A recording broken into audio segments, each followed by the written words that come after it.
Good afternoon. Welcome to our panel discussion on Australia-China relations.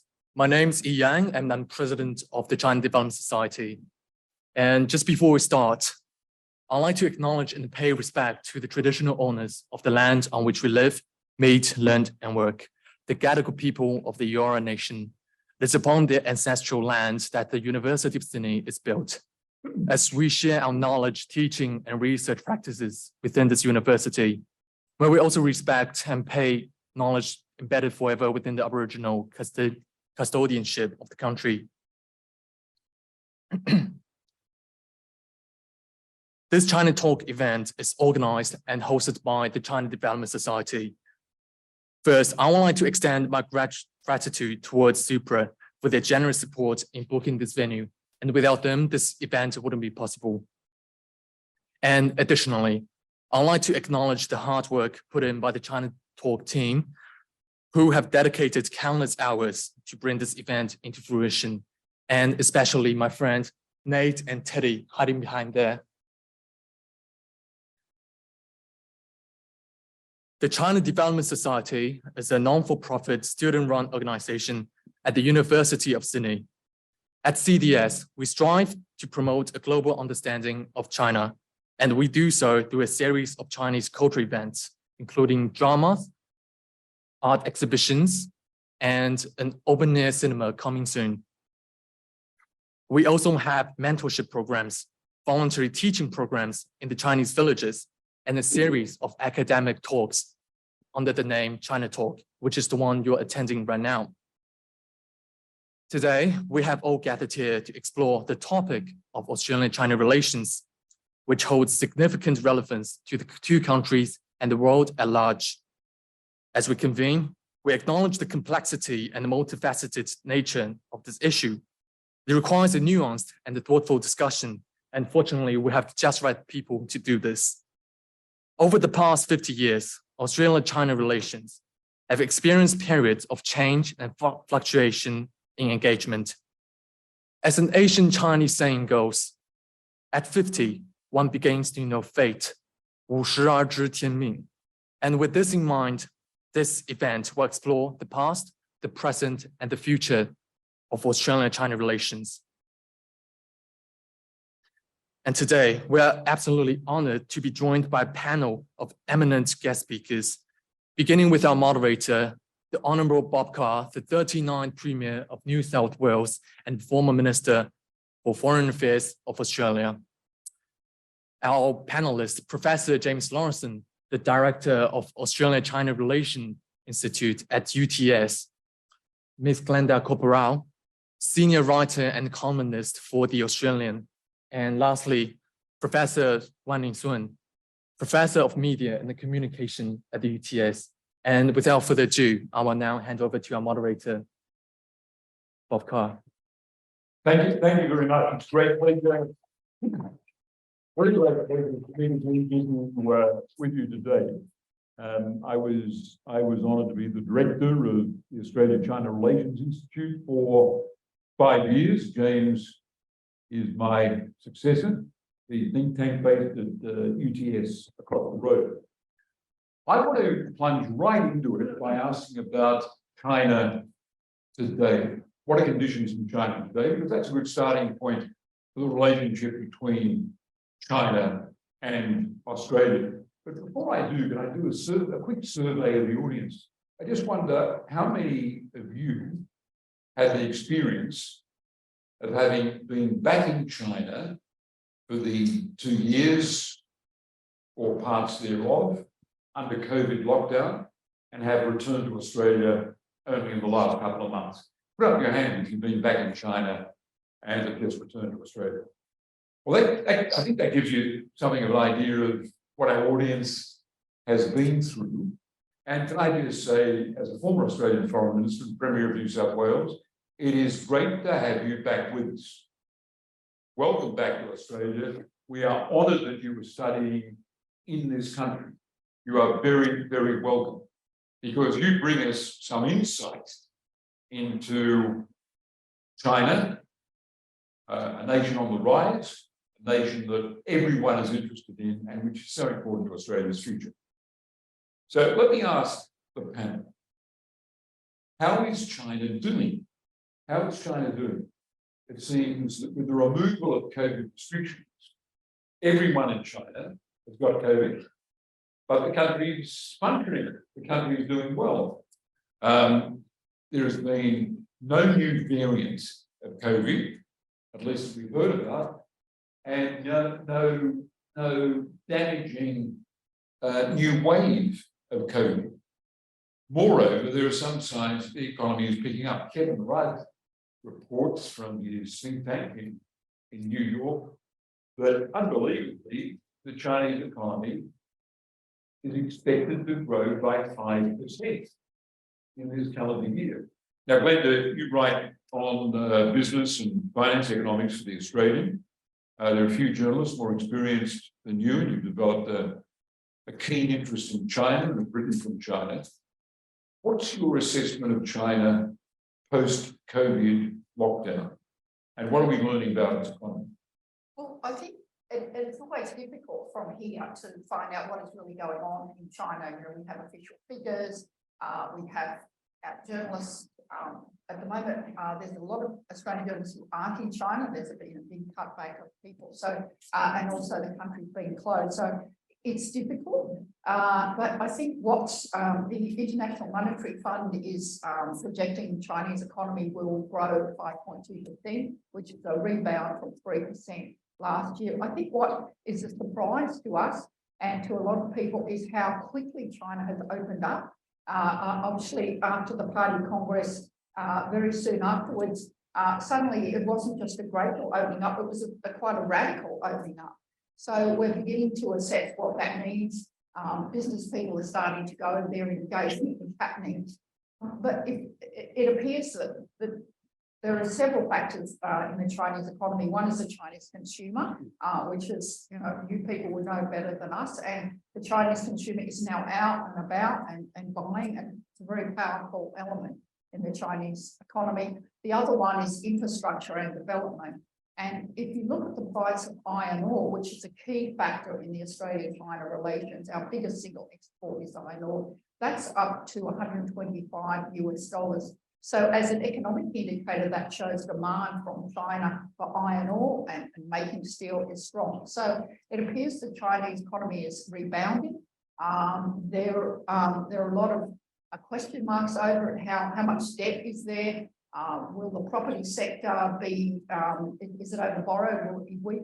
Another interesting factor to me is the youth unemployment, which I think is probably by world standards not too bad, but by your standards is quite high.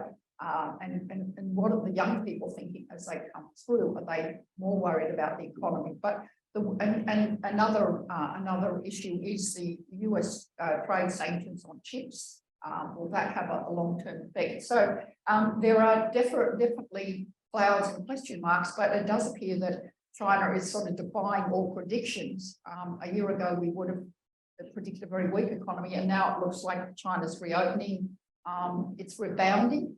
We're never going to see 10% growth, but I think even if you can get a genuine 5 to 6% growth, I think that's pretty good. Thanks. Now, James, you're a specialist in the Chinese economy. What additional intelligence have you got? I think Glenda's right. You're going to get a short-term rebound. There's no doubt about that. One is, as you said, Glenda, you're going to get a return of the Chinese consumer. And the other factor is just a math situation where China's coming off a low base, right? So last year it only grew at 3%. So that makes it easier for it to grow at a more rapid rate this year. But Bob, I'll probably, let me inject a bit of, I'm actually more pessimistic about the long run trajectory of China's economy than I have been in a long time. Now, let me explain. I don't mean that China's long run growth potential has cratered, not at all. But it does require a series of policies to be put in place to realize that potential. And I'm seeing less evidence than I would like of those policies being put in place. One of the, even before we talk about demographics, housing sector, debt, and so on, one of the thing that Chinese policymakers have been wrestling with for decades is that a relatively small proportion of the Chinese economy goes to the household sector.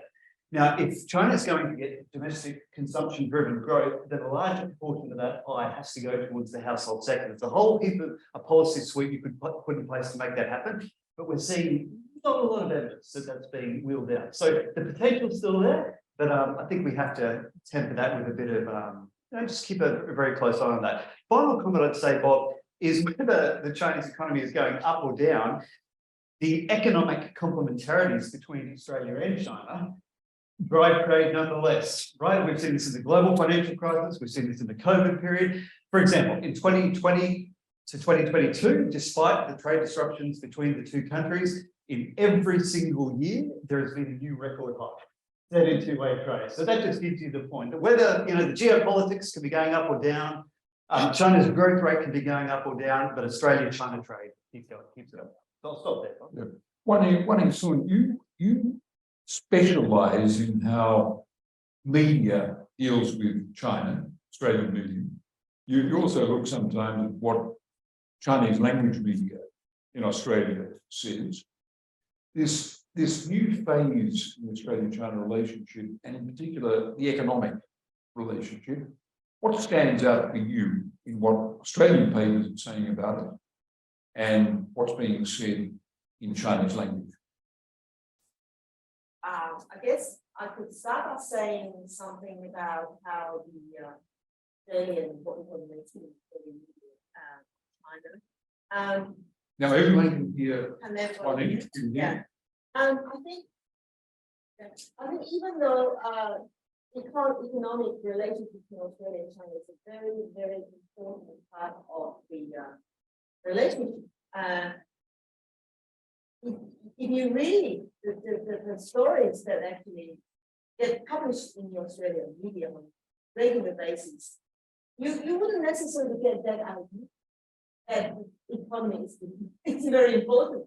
Or what you get instead are a range of other stories that are more or less within the realm of geopolitics. James mentioned. If we can be simplistic, we could say issues and stories come up every day in manifest in different ways and different details. But at the end of the day, you can say it's all mostly within a certain kind of narrative framework. And what is that narrative framework? That is that China is a threat. And China is posing a serious threat to Australia, and we should be wary of China's influence. We should be wary of China's growing power in the Pacific, and we should be aware of what China is doing to our political system, to our democracy, to our school, to our everything. That seems to be the thing you get every day. The economy, Glenda does a good job covering that. And but I think it would be fair to say, Glenda, that the kind of stories you do are not really the most dominant narrative. So I think that's pretty much the kind of impression. As for the Chinese language media, it is a very dynamic sort of sector. Particularly since the arrival of digital WeChat. Everybody here is on WeChat, right? And it plays a very in relaying what's going on in Australia and in China. And there used to be this kind of, and there still is this kind of assumption held by a lot of people, including some of the Australian journalists now actually corresponding in China, that WeChat is primarily the instrument of China's propaganda. And it is where the Chinese migrants and the students get news about China and get brainwashed, right? My own research suggests that it is a lot more complex than that. And WeChat is actually a lot more useful than just being a political tool on the part of the CCP. And WeChat, in fact, in Australia, it is playing a very important role in enabling the Chinese Australians, including international students from China, to access mainstream English language content from Sydney Morning Herald, the Australian or whatever. They read it on WeChat. So it is actually quite a useful platform, not to mention that it's also a place for people to get together, build a sense of belonging, a sense of community. So I think the Chinese language media is very responsive, but within the whole China debate and the Chinese influence narrative, Chinese language media to some extent has been demonized, should I say, because again, it is seen to some extent as the instrument of China's propaganda or as the instrument to push the influence from China. I see very limited level of proving that's the case. What I have found is it is a lot more complex than that. Okay, we've got a China threat narrative that keeps being pushed at us by the bulk of the Australian media. In a sense, I open a newspaper every day and I expect to see something about a China threat and something negative about China. China, at the one time, is meant to be on its last legs, headed for decline, demographic disaster, its economy shrinking.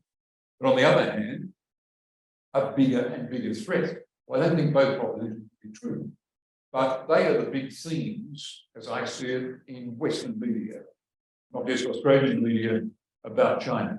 But nonetheless, the trade barriers that China applied to Australian exports during the time when we seemed to veer to being very adversarial towards China in statements by the Morrison government, those trade barriers imposed by China now seem to be in the process of dismantling. And it's happening without too much fanfare. What stands out for you, Glenda, about the way those barriers are being relegated? Well, there's two major barriers. One is tariff barriers, and these are tariffs on wine, Australian wine, which was, until the barriers were put in place, the biggest single foreign source of wine in China, and that the end of 2019 or 2020, tariffs of about 200% were put on, and barley, and Australian barley, a lot of Western Australia was going to China, and the Chinese beer makers really loved Australian barley. So those two are very specific levels of tariff imposed by China. The issues are before the World Trade Organization, but from what we understand, both sides are working out, can we walk this back? The Australian Trade Minister, Don Farrell, will make a visit to China in the next month or 6 weeks, and we're expecting maybe we might walk that back. And it's interesting you're talking about the media, and it has a lot of it is negative. But it's interesting, in our paper today, there's more discussion about Treasury Wine Estate. The executives starting to go to China, they make tenfold, and how exciting it would be for Australian wine trade to open. So in a funny way, while we get the China threat, we also get, well, we'd like to sell more wine to China. The other side are trade barriers, where there's no official announcement, but certainly a few years ago, it appears that Chinese buyers were told not to buy Australian coal. They seemed to be told not to buy Australian lobster, and all sorts of criticisms were found. And beef, there were a number of beef abattoirs which were told they couldn't sell into China, and they found reasons. And we're watching that closely to see how that might. And it does appear there have been reports that Australian coal has started to go back into China, and that would be the first time in a few years. So it's a breaking story, and we're all watching it. And it is interesting that despite the China threat, that people in Australia are still wanting the trade to reopen. So I think, having covered the years of increasing tension, it's nice to be able to be looking to a reopening. That said, there's a whole lot of trade which, as James said, has continued on. I mean, iron ore, lithium is a very big exporter of Australia going into electric batteries. And there's huge imports coming this way, furniture, building materials. So while there have been some specific trade sanctions, there's still a very thriving underlying trade. And I think it's this complementarity that there's things Australia wants that China needs and the other way around. So, which I think will always be hopefully a fundamental part of this complex relationship. So anyway, we're watching closely, has the coal gone in or not? Which companies might be starting to trade, will the wine tariffs go off? So hopefully this will be a more positive story that unfolds next year. Yeah. So James, you've got the move to free up trade again, and you've got a new government in Australia elected in May last year, which has retooled the rhetoric about China. You now don't have extreme statements coming from federal ministers or from the Prime Minister. Penny Wong talks about stabilising the relationship. Chinese talk about stabilising it, but going beyond that to improve the relationship. Now, I'm interested, from time to time, the Australian media, at least early in the piece, trying to trip this up. I remember Penny Wong being at a Pacific location, and she was told by the Australian media that Wang Yi says the Chinese have now issued 4 new demands on Australia. And Wanning Sun, I want to get your response to this, because it was a good example of how Chinese media, Australian media, tries to always inject a sour note into any positive story. And I'll get you to comment, James, but first, Wanning, it was a classic case, you wrote about this, of mistranslation. Yes, I wrote something about it, and I use that as an example of 4 demands. It's a case of how to turn it. Just pick up the microphone so people in the back they can hear you, and point the microphone. I think the story that you mentioned about the Wang Yi making the so-called 4 demands is a perfect example for me to use if I want to do a case studies of how to turn a good story into a very bad one, right? And so if you Google, I actually wrote a story. I wrote an article for the ABC Online. It's called "Bad China is Good Story," and which using the media studies analytical framework, analyze blow by blow how bad China stories is constructed. And so if you're media studies students, you might find that quite interesting. But coming back to these stories, 4 demands, it really comes from a statement made by the Chinese Ministry of Foreign Affairs, really trying to sound a very positive note about Australia-China relationship, saying things like, we're ready to turn a new page, and 我们要怎么样. So the people here in this room who know Chinese, it's a way of saying we both countries should strive to achieve something. Let's remind ourselves we should do something. It's kind of a vaguely worded set of suggestions, if you like, proposals, if you like.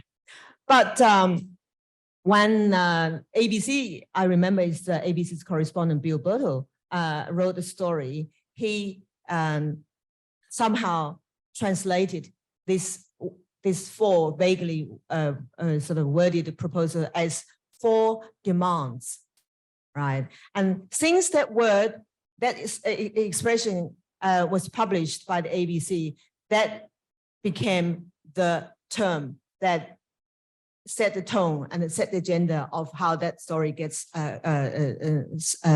told by most other newspapers. And you talked about tripping up our politicians and our labor. That's a good example, because at one stage, I remember Albanese was asked by a journalist, do you think Australia should succumb or to China's demand? And what else could Albanese say in response to that question, other than saying, Australia does not respond to any country's demand. Because you ask me the question that has the word demand in it, and I have to answer the question that has got the word demand in it. Never mind the fact that whether the word should be translated as demand, that's out of the question. It's out of the control of Albanese, right? So in the sense, he was verbal. He was tripped up by the journalist. That's just a good example. I think that example is a good example of the politics of translation. And this is, you guys probably can think about in your own work. You know, you are in a good position, a cross-cultural position. You both know in Chinese, you both know English. So when how a Chinese official or person says something and the term is this, and how it's reported in English, and then it could very easily change the context and the connotation and the tone of this, and to what purpose, and for what reason that change has occurred. Is it through ignorance, or calculation, or deliberation, or a mixture of both, all? So that's something that would be interesting to study. Yeah, James, the Chinese talk about more than stabilization of the relationship. They talk about improving it, and they talk about developing it. How would you apply this to the trade agenda? Let's assume that in the next few months, Australia and China, with our trade minister up there as said, in the next 4 weeks or 6 weeks, we get an agreement on wine and barley. Where could we go, for example, in taking that free trade agreement we've had with China since 2015 and actually widening it, doing better with trade than we did before those restrictions were introduced? Yeah, well, so you're sort of getting 2 steps ahead of where we are now. So as you mentioned, the first step would be to unwind those trade disruptions that we've had in place for the last 2.5 years. And then, you know, it did strike me when Penny Wong went to Beijing in December, if you haven't done it already, it's really worthwhile reading the readout that both sides agreed to after that, because it wasn't just Penny Wong going to Beijing on a one-off bilateral visit. It was actually the restart of the Australia-China high-level dialogue, which had been suspended for several years. So that's why we're going to get the trade minister soon, because that's what the second part of the dialogue, and then that's setting up a leaders meeting, which is the third part of the dialogue later this year. And that readout, Bob, was extremely expensive. So at that point, that would be where you might talk about how that FTA could get expanded. I'm a little hesitant to go there just yet. Give me another couple. Let's get all that barley and wine flowing again. And then I think we can start to have that conversation. Well, perhaps one final point on this China threat. Just, you know, my big beef with this is not that there's no threat, right? It's not that there's no threat. I think there are elements that are threatening, right? And I want to make that clear. So let me just talk about in the economic space. You know, by the end of 2020, Beijing did choose to hit Australia with an unprecedented campaign of economic punishment, right? Now, you can certainly say that I've said it, the Australian government absolutely did not help itself, right? Some of its rhetoric was just unbelievable. Nonetheless, it was still Beijing's choice to do that, and frankly, I really don't think it was a very good choice, right? So that's a real threat, okay? No problem. Now, what I wish, though, is that we then had a sensible conversation about how threatening is the threat. Now, what I mean by that is when Beijing struck $14 billion worth of Australian coal to China, how did that impact the Australian economy? Basically, zero. No threat at all. Why? Because coal's traded in competitive global markets. And so you study economics, it's a bit of a game of musical chairs. Australian coal stopped going to China, now it went to India, Turkey, blah, blah, blah. Same with a whole bunch of other commodities.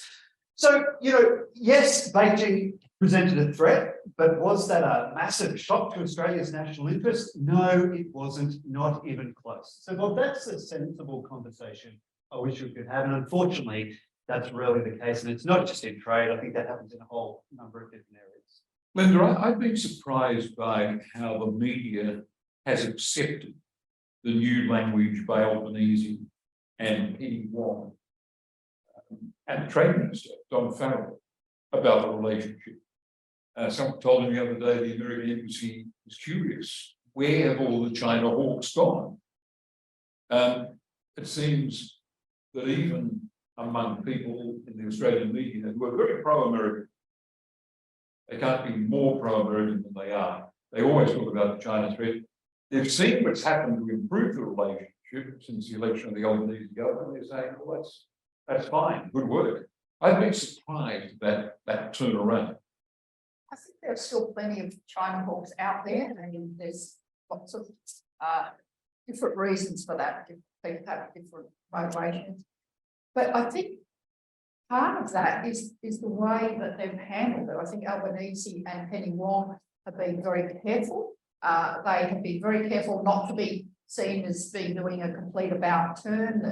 Penny Wong's language is very careful and very considered, and they know they have to take public opinion with them. They can't get ahead of public opinion. So I think, and when you've had a bad relationship with someone important, it takes time to repair that, and it's part of it is bringing perhaps the Australian people along. Part of it is improving relations at a diplomatic level. So I think part of that is that Penny Wong and Albanese have been very careful in their language, and they're not promising the world, but they are looking at a gradual improvement, and that is perhaps allowing the debate to continue. But the other side of what we're talking about, where do you take the free trade?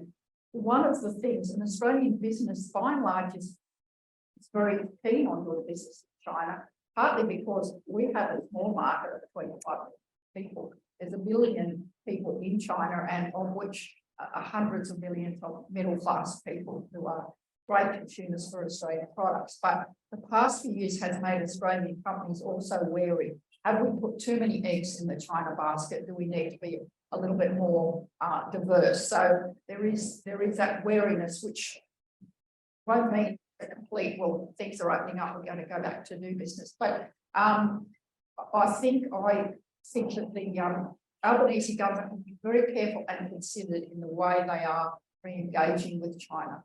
And I think that's, they're not giving easy targets for people to hit out.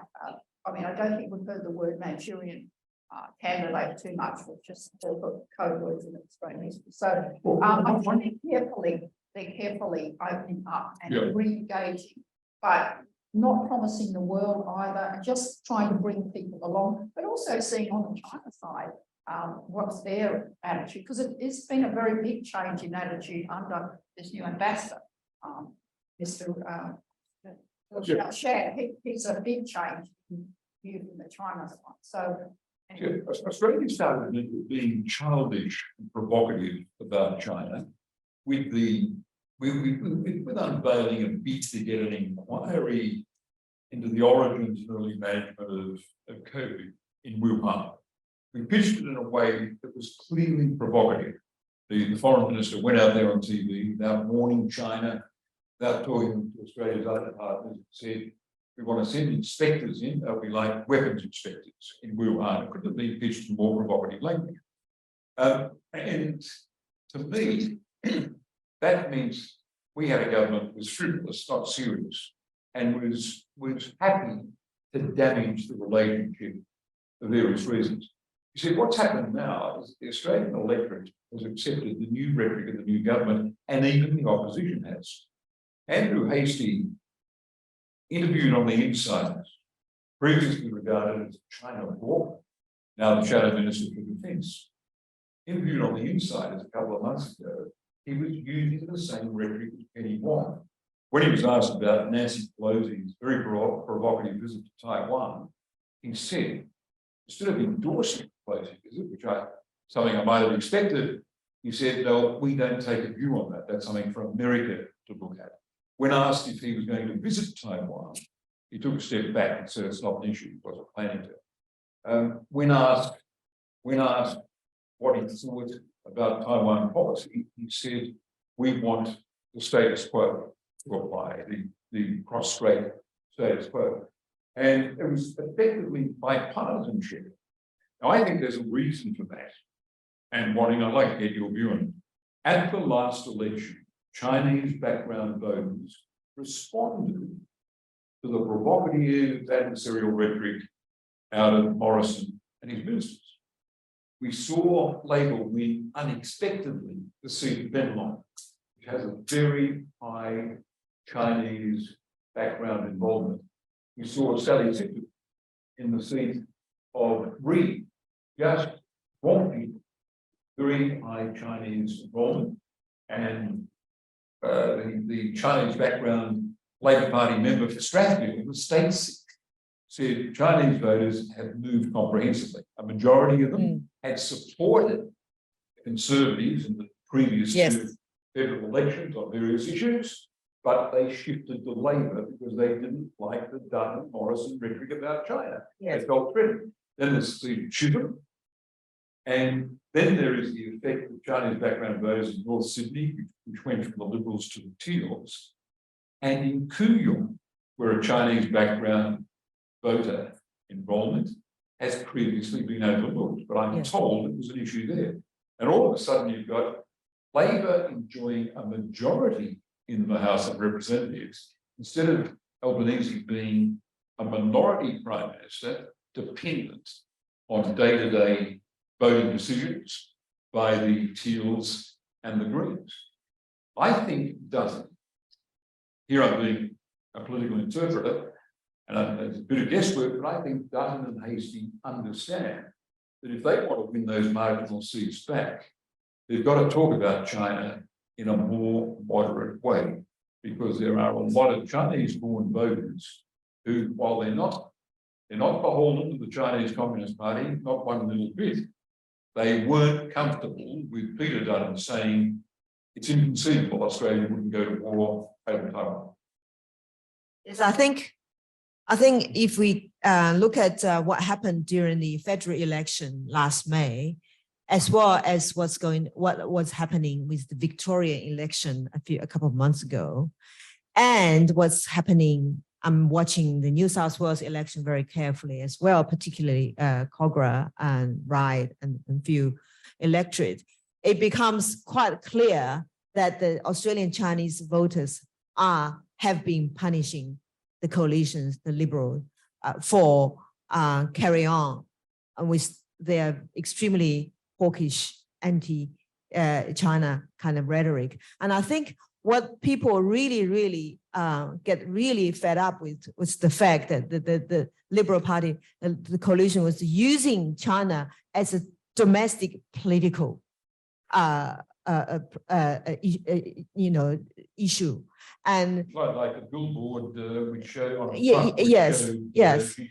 front, front, which yes. So they thought, they miscalculated, of course, they thought by being tough on China, and never mind about the Australian Chinese community living here, they're just collateral damages, unfortunately they feel upset, but we have to, do what we have to do. So I guess that's what's on their mind. So they were thinking that they must have done the sort of so-called the cost and benefit calculation in political terms, and they thought, well, we're going to piss off quite a few Chinese voters. Let's put it that way. But we stand to gain a lot of people, particularly the right and center right, who may be just a little bit racist or not that so enthusiastic about seeing so many Asians in this country, right? And as a result of that, they thought they were actually taking this kind of calculation to the election, and it backfired. Clearly backfired. The Chinese voters realized that, well, I have a right to vote you out, so I'm going to exercise my citizen rights to do precise that. And interestingly, when the Liberals actually conducted their internal review about what went wrong with the election, the Chinese issue was one of the issues they have identified. And I thought, official Liberal Party review. Yeah, that's right. I read the review document.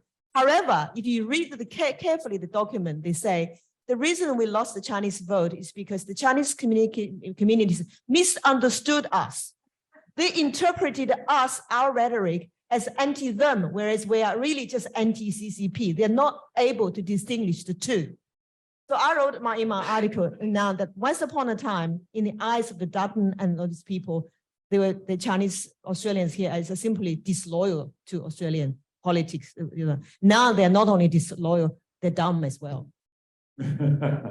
So I think that the review just shows that they still haven't got it, right? And I asked some of the people, some of the people who previously have always voted for liberals in the Chinese community, and I said, are you going to vote for the liberals? They said, no, as long as Dutton is in power, I'm not going to vote for him. Yeah, they've lost my trust, and I can't easily trust them anymore. I'm interested in this question, and members of the audience might reflect on this and raise it in question time. Are we about to see a moderation in China's foreign policy stance? I'm just thinking of the foreign policy reversals China has suffered. India used to enjoy being balanced between the United States and China. It was a sweet spot for India. The flare up on the border saw India instantly move closer into the US camp. So whoever ordered that incident on the border between China and India, whoever in China liberated the PLA to take those moves, and to act so decisively, is responsible for India enlisting effectively as a strong partner of the United States. South Korea used to be very attentive, not offending China. No longer their new president feels aggrieved about how he's being treated by the Chinese president. In the Philippines, you used to be a nationalist if you're anti-American. Now you're seen as a nationalist if you're anti-Chinese. Now, how did that come about? Should China have moderated its behavior around Scarborough Shoal, the island very close to the Philippines mainland, in dispute as territory in the South China Sea? Is China reassessing its foreign policy stance? I ask this question because it would create a context in which it's going to be easier to improve Australia-China relations. What's the panel think about this? What evidence are you speaking over? I think we've got a number of different themes, a number of trying to interpret China is very, very difficult, which makes it also very interesting. The current ambassador to China, to Australia, he came here in January last year with a he was the ambassador from Indonesia, which is quite a senior post, and with a very clear instruction to improve the relationship, assuming there was a change of government. And since that time, he has not deviated from that. And so he came in January last year. So that decision to appoint him and give him a new writing instructions must have happened in 2021. Now, 1 year as the foreign minister, he's been foreign minister for a long time. He will step down, I think, after the twin sessions. But under 1 year, we've seen the rise of warrior diplomacy, and yet the sending of the ambassador to Canberra was very much a change in that. So there is one theory, and he's continued to, I went to a press conference in January in Canberra, and for 90 minutes he stood on his feet, was very hot, and took questions from the Australian media, a whole pile of questions. He's a good diplomat. He's a very good diplomat. In a Chinese ambassador before.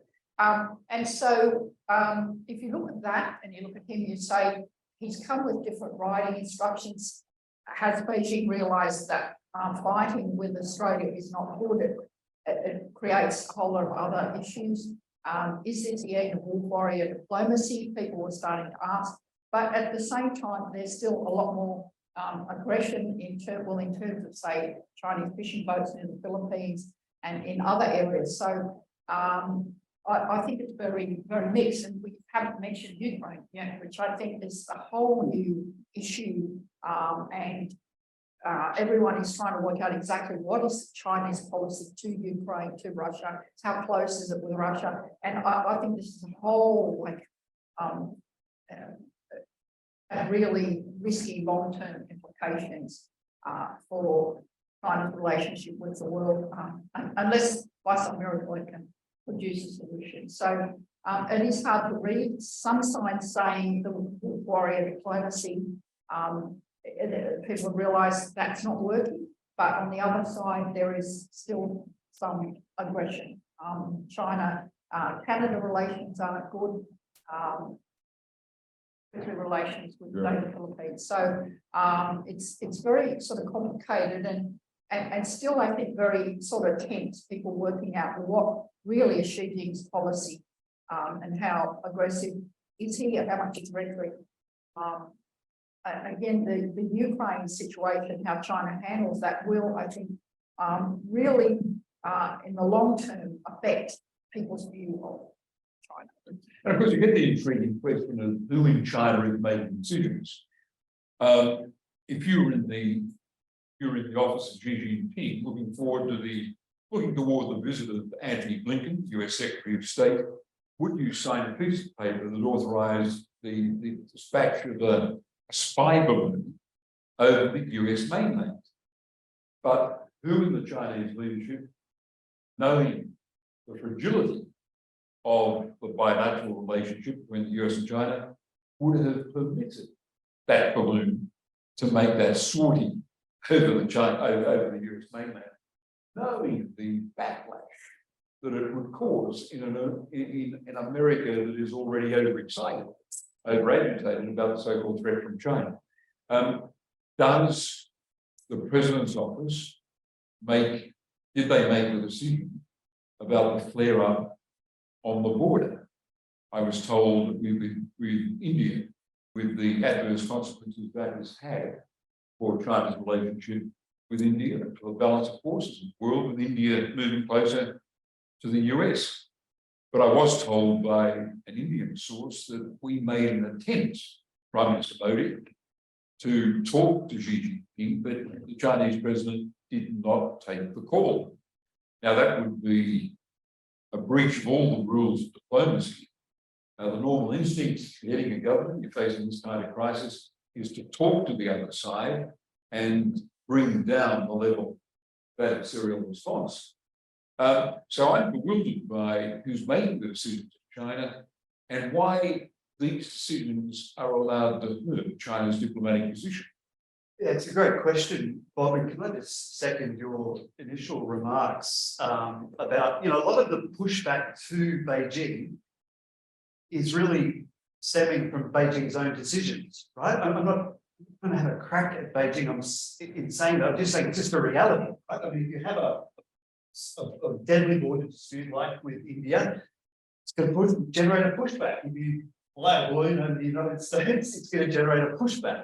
Then you're right to ask who is making the decisions. And this is the big risk I'm not pretending, I don't think there's too many people who can pretend they have a great insight into, elite level Chinese politics. But we know Xi Jinping power is far exceeds that of any recent Chinese leader. And so there is a reasonable assumption that the best advice from the diplomats, like Xiao Qian, for example, who I agree is a very good diplomat, you do have to wonder if the best advice in the Chinese system is actually getting up to the Chinese president or not. I mean, I know in the economic space, that's a question I ask. The Chinese economists are smart, they know what needs to be done, but there's little evidence that smart Chinese advice is actually getting up to the leader. And that's other countries like Australia, like America, like other, we have to factor that in. And it's a real concern. Well, let me give you an example, which I see as a very real threat. America has a new speaker. Speaker Pelosi has been replaced by Speaker Kevin McCarthy of the Republican Party. What if he decides that he must replicate Nancy Pelosi's provocative visit to Taiwan? He could do it at any time. I doubt if he's going to listen to President Biden telling him he should not do it. And from a Chinese point of view, someone who's speaker under the US Constitution is part of the US government. The speaker in the US system has got the power roughly of the Prime Minister in a system like ours, a lot of power. So you can hardly blame the Chinese for thinking a speaker of the House of Representatives in Washington going to Taiwan is making a statement that the president and his administration is committing. What happens if we get a repeat of that provocative Pelosi visit? Wanning Sun, what do you think we face? I'm just as bewildered, even more bewildered than you are. I just said to Bob, I'm just as bewildered, even more bewildered, in fact, than he. I wouldn't venture to guess even whether what China is going to do, let alone what's happening in Xi Jinping's office. But I guess in abstract, what I can say is that even though he's a very powerful person, he's probably dictated by a range of considerations, some of which ideological and others pragmatic. Maybe it's my wishful thinking, but at the end of the day, I don't think that, or I don't really believe that he is a rational person. Whether China should go to war, should take Taiwan by force, unprovoked, or whether China should go to war when it's provoked or whatever. I believe he has a range of considerations to take into account. On one hand, if you got nationalism, you got national sovereignty. This is the pride in our nation, the great nation of sovereignty and the territorial integrity, and the sentiment of the whole population. And on the other hand, there is this realizations that China on the geopolitical stage, how many friends do we have? How many enemies do we have? And what can we do to balance that and to survive and to thrive? So, at the end of the day, it's a kind of risk, or it's a kind of cost and benefit analysis again. But then again, you notice that he's now surrounded by a group of people that he trusted, he liked, and that subscribes to his ideologies. And so the question is, at the end of the day, when he takes advice from this group of people who advise him on a range of issues, whether they, whether rationality will win, or whether, how is that constellation of factors, considerations get played out on specific issues, whether it's South Sea Island or whether it's Taiwan or something else. And I really don't know. I really don't think. China understands that if there's anything they do in the South Pacific that is remotely provocative, it will be interpreted as an anti-Australian gesture by Canberra. I would think so. Okay. I would think it's quite sensitive, right? Yeah, I think they would, but of course, China's got its own legitimate relationships in the South Pacific. I mean, I remember when that storm blew up about the security arrangement around the Solomon Islands. Well, it didn't strike me as being particularly surprising that China would be looking to broaden that relationship, because from a Solomon Islands perspective, they export 72 times more to China than they do to Australia. So of course, it's an interest in broadening it. And just to be fair, this works in the other way as well, right? So when American naval vessels run up right hard up against the Chinese coastline or run their spy flights. Now, just to be clear, my understanding is that those spy flights don't cross into Chinese airspace. So there is a clear distinction there. But of course, they did use that quite provocatively as well. So this is a perception challenge all around. Yeah, and China would have to understand that there is enormous American pressure on Australia to demonstrate we are continuing to be a close ally. And America has got one big test now. Are you prepared to stick with us in arguments with China? And in the ultimate argument with China, if it comes. Right now, I think the American embassy is probably saying, well, this improvement in Australia-China relationship is okay as far as it goes, but we're going to be keeping a very close eye on it because we want Japan and Australia, as well as the Philippines and Singapore and Thailand, to be supporting us in what we think is a fight for primacy. What do you pick up on this front, Glenda? Well, just going to the speaker visit, I think people can look at that you've got a Democrat president and you've got a Republican speaker.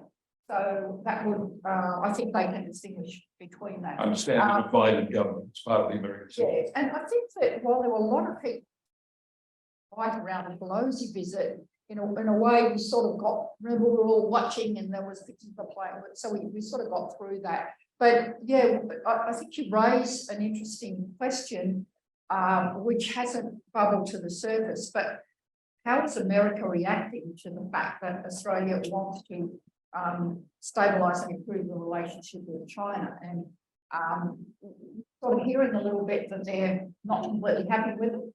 But I don't think it hasn't manifested itself, except that there's also at the same time, while we're wanting a better relationship, we're still talking about AUKUS and the military, having close military cooperation with the US, and we're still talking about the Quad. So I think there might be a fact, and it's interesting to see Richard Marles, who people are now seeing him as getting a little bit closer to America than people might have thought. So I think this force that you've mentioned is not quite bubbled to the surface, but how does America react, and do they try and counter perhaps a more improved Australia relationship with China? And this is, I think, needs to be watched, and to see if we can maintain, we can have different relationships with both our major partners. Well, let's have some questions from the audience. While you're thinking about what you might ask, I've got to share with you this. My last visit to China was in September 2019. Anyone here from Sichuan province? Sichuan province, put up your hand. Anyone? Two? Well, it was a wonderful visit. It was a holiday, and we went to a beautiful national park on the World Heritage List, a few hours outside Chengdu. And it was a park on a mountain, not a very high mountain, but it was famous for Taoist temples, and there were caves with Taoist art. There was what appeared to be a monastery, and the site was very important because of its links with the earliest time, the origin of Taoism in Chinese history. It was a beautiful walk up an old stone pathway to the mountaintop through dense old growth forest. And in Chengdu, we had this experience. The travel agent who organised our holiday said, "We'd like you to see an operatic performance." And I thought, this could be very touristic. I don't think it'll be interesting. He said, no, you've got the wrong idea. So we ended up in the basement of an old-fashioned shopping mall that might have been 20 years old. And what was happening was older people were turning out to sit there smoking cigarettes and drinking strong cups of tea, and retired opera performers in their 70s, maybe in their 80s, and a little orchestra of two men sitting there smoking cigarettes. And it was a performance of a classic Chinese opera, I guess Beijing opera, but I might be mistaken, for old people who'd grown up with that art form and old performers. It was beautiful. It was like a contact with old Chinese culture, persisting through the centuries. And the museums in Chengdu, the capital of Sichuan, are just splendid. Especially those two museums of non-Han culture on the Chengdu plains, produced by some of the wonderful Chinese archaeology. I just hope that China gets over this, the last of the COVID challenge fast, so that I can resume the exploration of China and the encounters with millennia-old culture. And I think the thing we've got to work for in a university setting in particular, and with all the talent that's here, convened by the China Development Society, is the cultural exchange.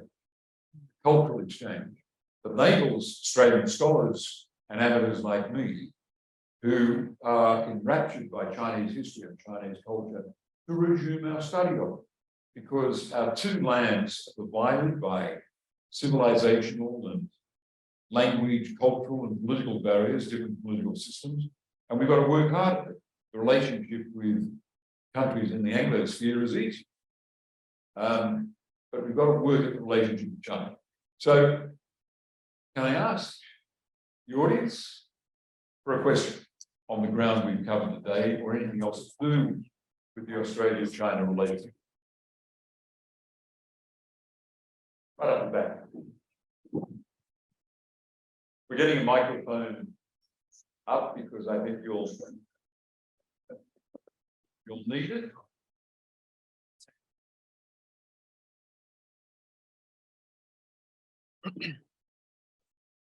Okay, thank you, Mr. Carr. I'm a student in the University of Sydney about the project list international relationship. So my question is about Quad security countries, because we know the Quad security countries is Australia, Japan, America, and India's 4 countries a group about the security. So is Australia's motivation for joining the Quad voluntary or passive? What is the underlying purpose?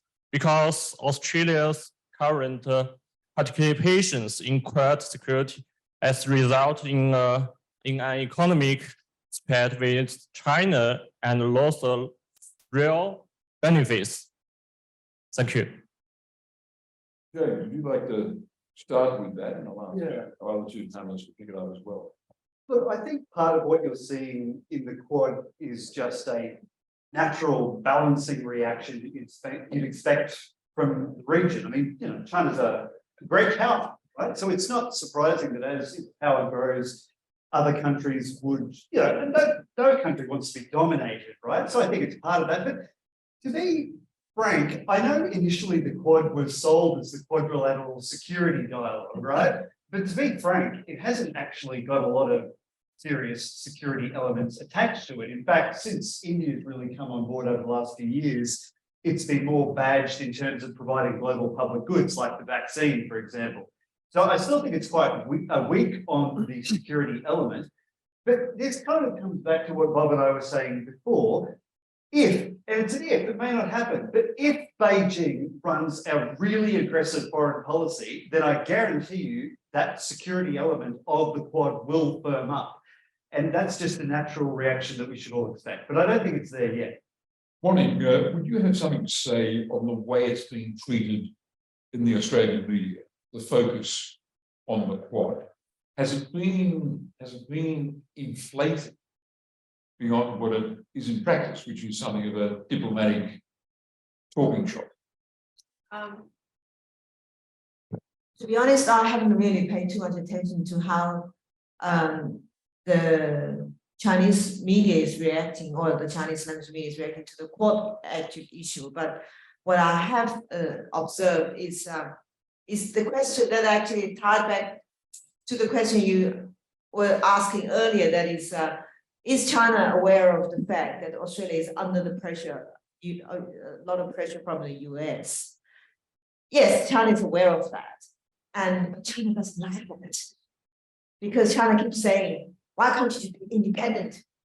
Why do you have to be, holding the line of the US? It's getting, I can tell, judging by all the editorials that's produced in Chinese newspaper, that, they say, we believe in the independence and autonomy and foreign affairs. So why can't you guys do the same? Not understanding the fact that Australia sees itself as a small country, has a lot of vulnerabilities, and it needs to have strategic alliance, and the US has been a long-standing alliance about this, with a lot of history.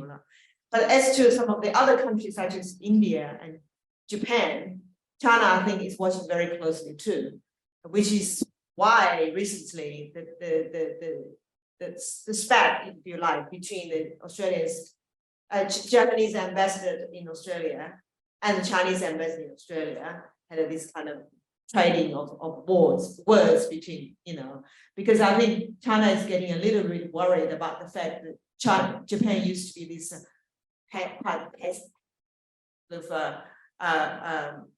country, and now it's doubled its national defense expenditure, and it has missiles that could actually reach mainland China, just like that.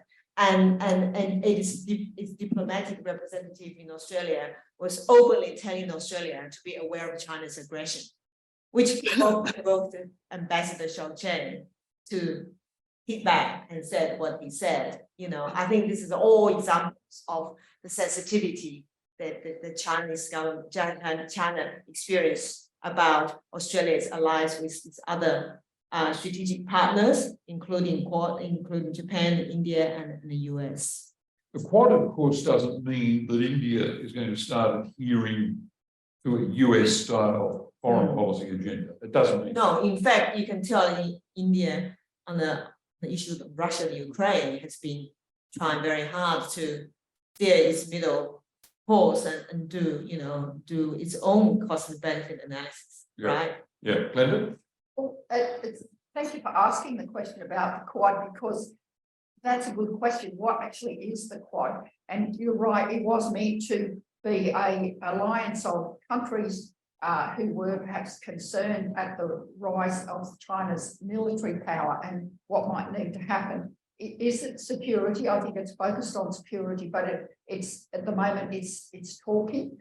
You will notice though that the first thing that Albanese went to when he was elected, he went up to Japan for the meeting of the Quad. So this government is very closely involved in it. At the same time, Australia has, we're talking about trying to have free trade agreements with the UK and the EU. So there are many agreements. The question is, what really is the Quad? At the moment, there is no military angle to it, but there's a security focus. Part of it was trying to perhaps bring India into a more US-centric world. The one thing I have seen in terms of the Quad, and that's what Wanning was mentioning, Australia and Japan, it's really raised the stakes of Australia-Japan relations, and on the stage, governments are talking about improving relations, improving Japanese investment here. So Australia-Japan relations have got a lot higher profile, I think, in the past couple of years. But where does the Quad go to? It's still in sort of formation, and it's still at the moment perhaps more of a talk shop. Now, if something more tense happens, what does it do? But it's not a military alliance, it's a security discussion group. Not an alliance. Question here.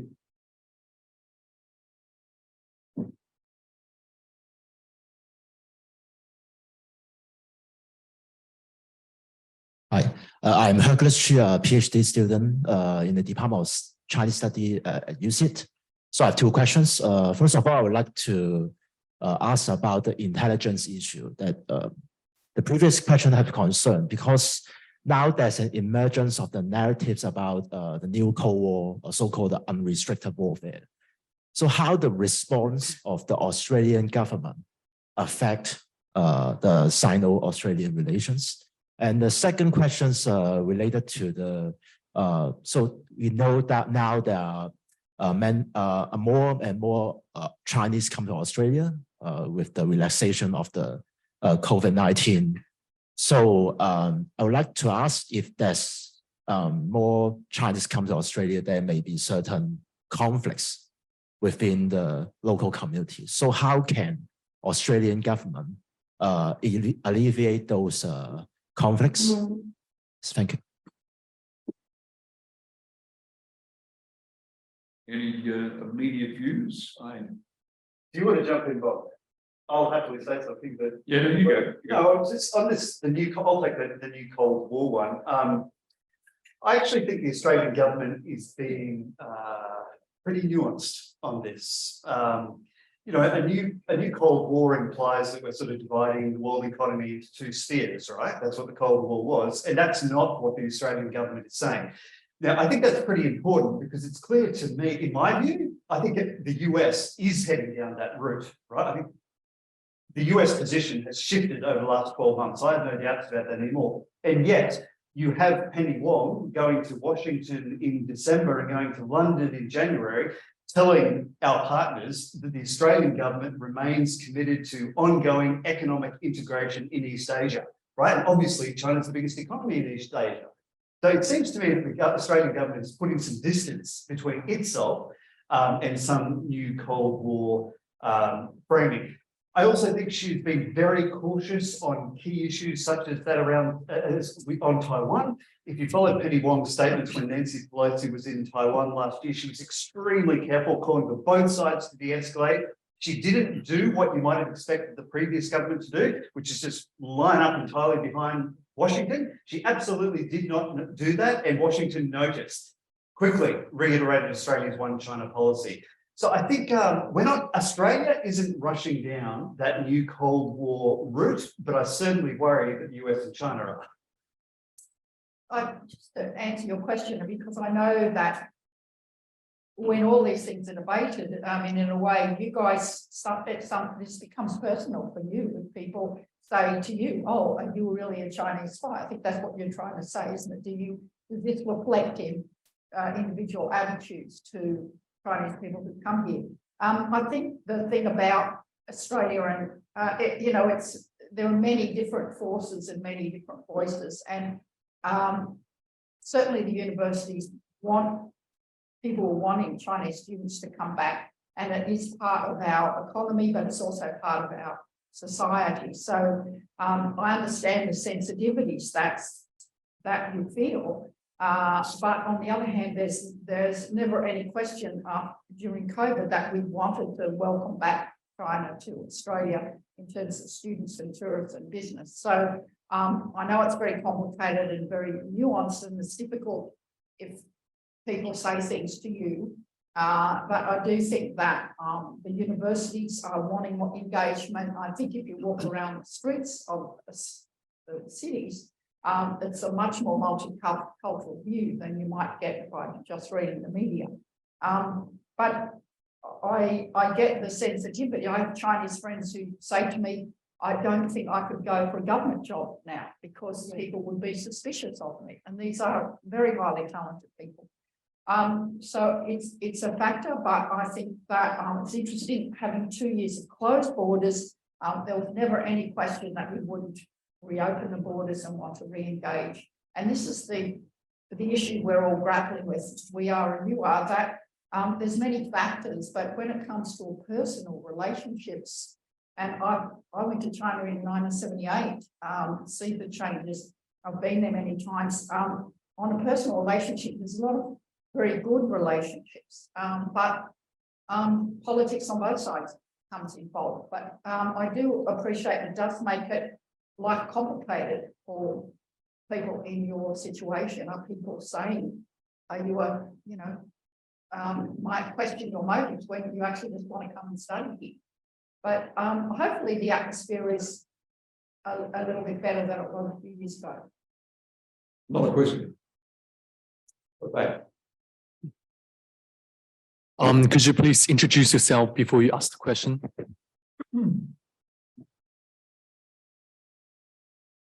Hi, so I'm an honor student in Sydney University. So first, thank all of you for the sharing.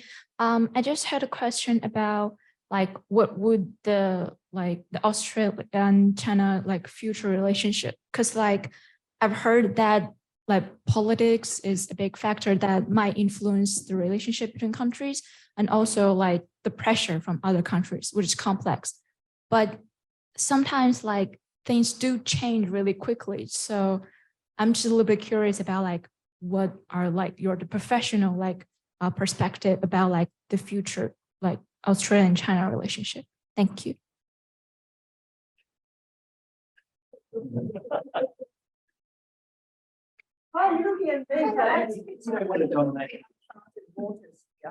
And I think the world is very complicated and quite tense at the moment.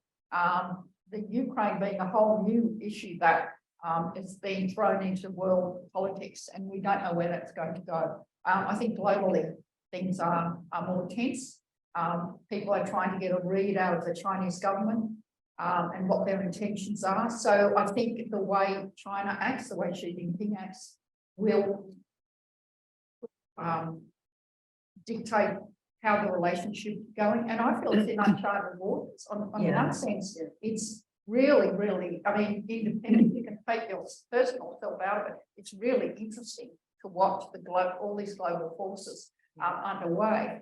But it's quite interesting. I'm a business writer, a whole lots of Australia, this has been, just want to get back to China, and they want to sell their beef, they want to sell their wine, they want to, and there's lots of people who live here who come from China who want to go back to see their parents. So I think relations will improve, but I think globally we are in slightly uncharted waters. There are a lot of dynamics in the South China Morning Post today, Hong Kong-based paper. There's a story about America closing in on TikTok, TikTok, and that is a bit of economic aggression that follows the altogether more important American ban on high-quality chip sales to China. If China were doing that, it'd be regarded as economic aggression of the worst kind. But America's desire to contain China economically is now unmistakable. And that's a big element in the dynamics we face.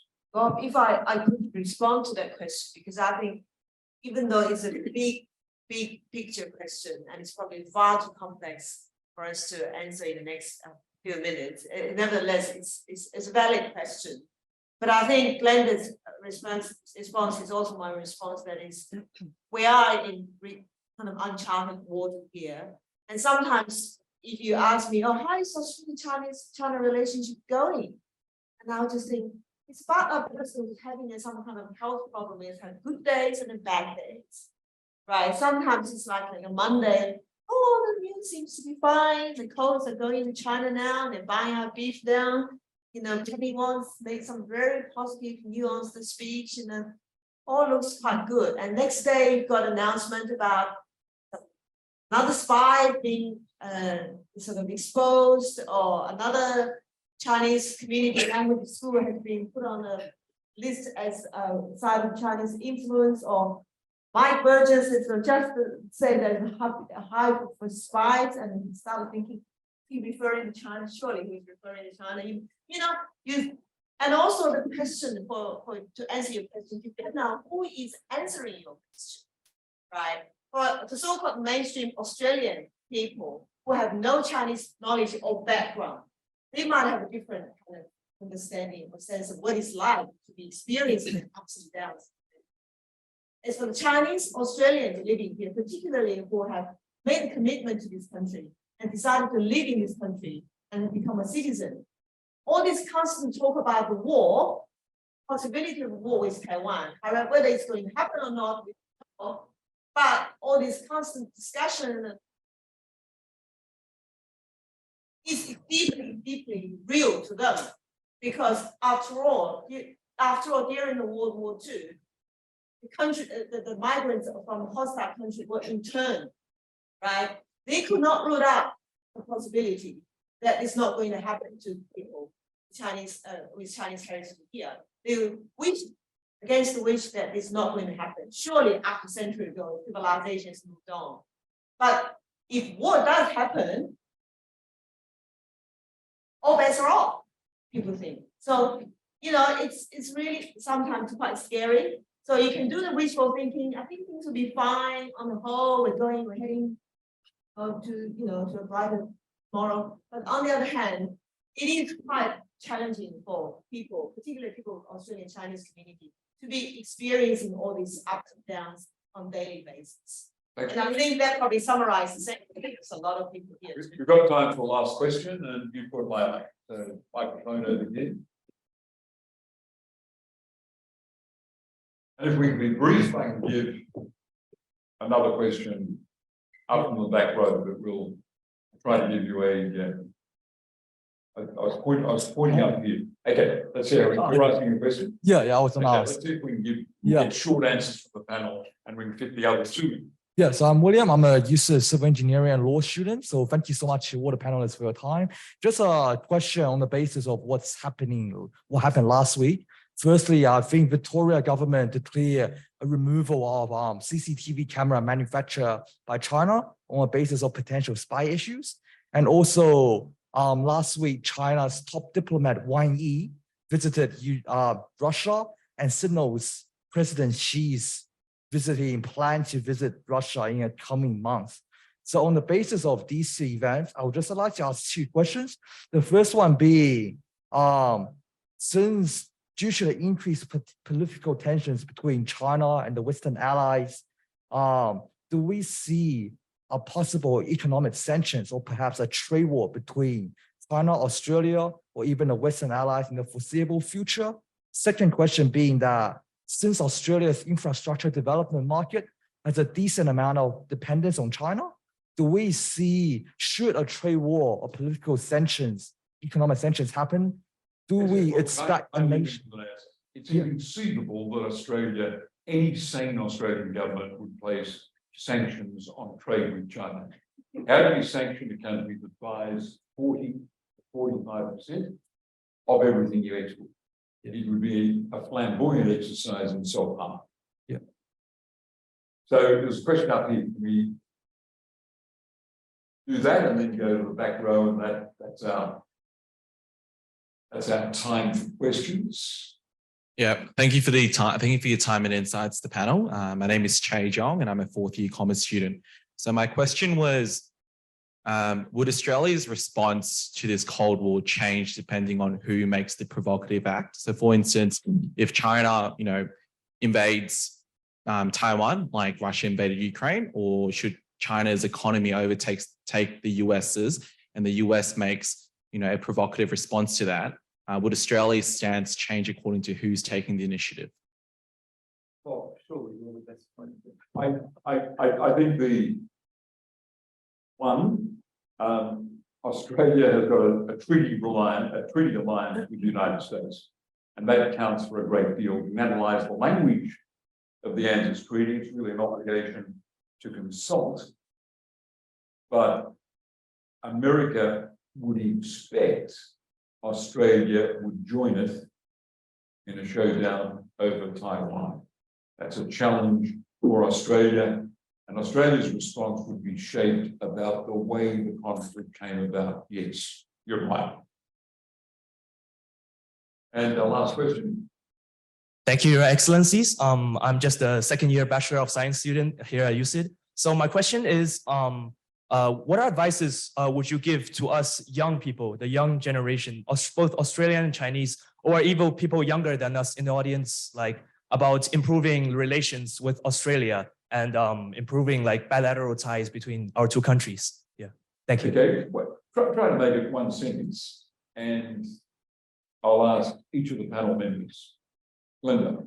I think you can, when you walk around the streets of Australia, perhaps you can tell your friends and relatives what you actually see and the way you're treated, as opposed to what they might read in the media. But my recommendation would be to engage. You have an opportunity to be here. It's a great country. Engage as much as you can, because we can learn from you as much. And I think that will be the basis of a peaceful, as good a relationship we can, the personal relation. So perhaps give an accurate account of what you see to your people in China, but engage, take opportunities, just maybe be a little bit courageous and get out and talk to people, join more societies, and try and enjoy and get the best that you can out of your time here. Well, my sentence would be, do what Chinese Australian voters did at the last federal election, right? They didn't accept being treated as second-class citizens. And because of their actions, I actually think they've done Australia's national interest a very, very big favour, and the bilateral relationship as well. I would say, yes, I'll summarize these two speakers. Engage is important. You are in a good position to, you're cultural brokers in a way, right? You have the opportunity to tell your side of the story, your perspective, your understanding about China to the people who have less knowledge about that. And of course, you can also be open-minded about what they're going to tell you, as trying to understand things from their point of view as to why they think about China in a certain way. That's the first, this engage. The other thing is that when racism does occur to you and to the people around it, stand up for it and don't really try to hope that somebody else is going to do something about it, right? Everybody has a responsibility to stand up to their rights and make a stand. For those of you who are Australian Chinese, that was the assumption you were making, James. My advice is the same. If you're Australian citizen on the path to Australian citizenship, become active in Australian politics. Join, if you like politics, like part of politics in a democracy, join the political party of your choice. We need to see more Chinese Australians in the ranks of the Liberal Party as well as the Labor Party. And the political parties have got the message. Political parties have got the message. I read today in the paper discussion about the state election that 30% of the voters in Kogra are Chinese background. Now that really counts for a lot. And that young woman, Laotian Chinese background, Sally Situ, who stood for the marginal federal seat held by a Liberal seat of Wee in the last federal election. You know how she became involved in politics? This is what she told me anyway. You might have said it to flatter me, but she said when she was a teenager, she went along to the temple, and Helena, my wife, and I were visiting this Laotian temple in Western Sydney. It was their temple. She knew it was a little temple, it had a small congregation, a small membership. But she thought that if the Premier of New South Wales and his wife were turning up at their local temple, then she and her family and her community were being taken seriously by the leadership. And she became interested in politics. She told me that story years ago. And I followed her at this university where she was working in the administration, and then saw her nervously going to the campaign and then to win it with a big majority. And that's a lovely story, a story about a young woman, migrant background, Chinese Laotian background, looking around at Australia and deciding she'd become involved in politics. And today he sits in the House of Representatives. So for those of you on the path to Australian citizenship or already installed there, that's a challenge you've got. And the more people, diverse backgrounds are active in our political system, less possible it is for that racial group to be vilified and for panic to take over in our public affairs. But the work of the China Development Society is just fantastic. I've come to these panels going back 5 years. We've had diverse speakers. No one can say it's a propaganda group. I remember you had someone at one of the forums years ago, an advocate for world government. I thought, what an idealistic notion. And here the China Development Society was giving him a forum along with all the others. They keep doing that. We love having you here. We love the fact that Chinese students are streaming back to Australia post-COVID, because it does strengthen Australia so much. To have people who can educate us about life in China. Thank you for organising today. It's been an honour for us to come along and do that. Thank you for your kind words, Professor Carr. And can we have a round of applause for the guest speakers?